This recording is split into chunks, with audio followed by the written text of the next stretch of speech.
第一把就係金錢之鎖，我叫佢做逃避者嘅貧窮。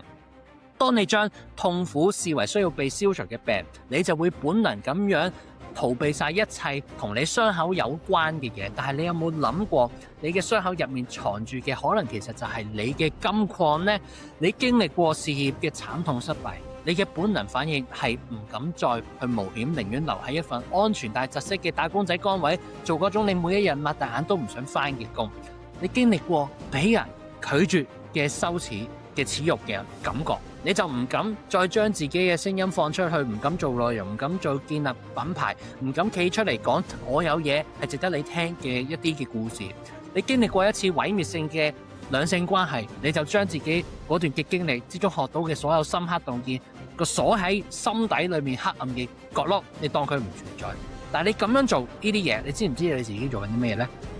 就係你將你自己最值錢嘅個人資產，冇人可以複製，冇 AI 可以複製嘅資產。